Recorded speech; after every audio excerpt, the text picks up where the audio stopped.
if sine theta is equal to 5 on 6 and pi on 2 is less than theta, which is less than pi. Oh, okay, so theta is between pi on 2 and pi.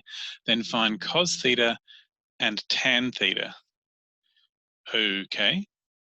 I notice it didn't actually ask me to find theta. So I have a feeling that it's actually possible to do this without finding theta.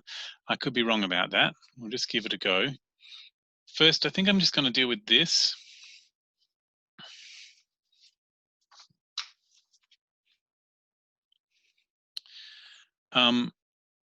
This is my unit circle, and theta's between pi on 2 and pi, which means theta's in this bit here.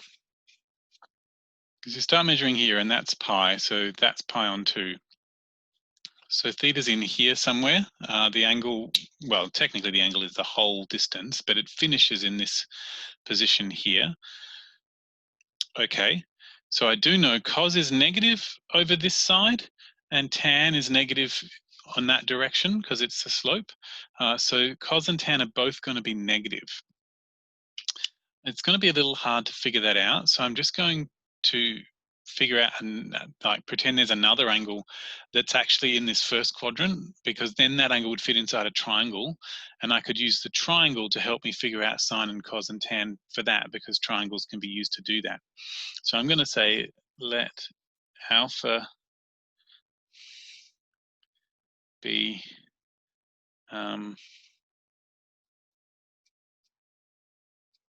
such that alpha is between 0 and pi on 2, and sine of alpha is 5 on 6, because then I can draw a triangle.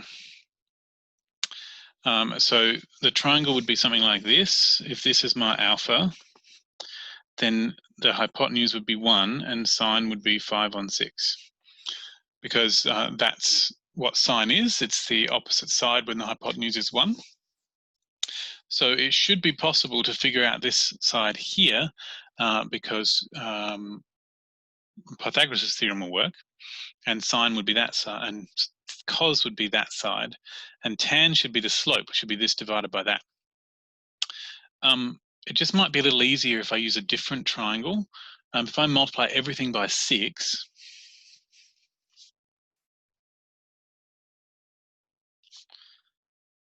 then I can get that instead. It's the same shaped triangle, it's just bigger. Okay, so from Pythagoras' theorem,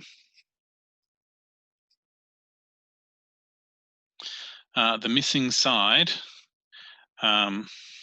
should be the square root of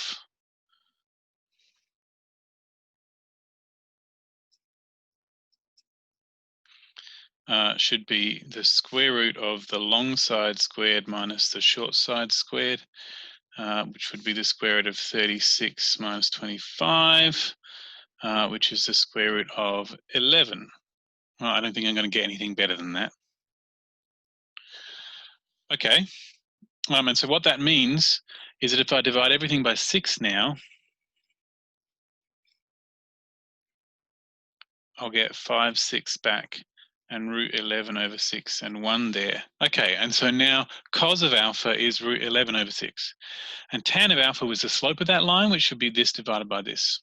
Okay, so we get that cos of alpha is root 11 over 6, and tan of alpha is 5 on root 11.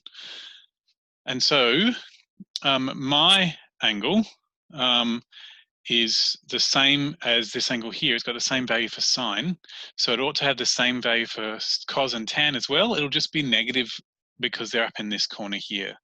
So therefore, cos of theta will be minus root 11 over 6, and tan of theta will be minus 5 over root 11, since theta is in the second quadrant. We should always give people a reason as to why we've written everything down. So I reckon that's a pretty good set of reasoning there to figure out the correct answer for cos and tan for this unknown angle that produces this sign.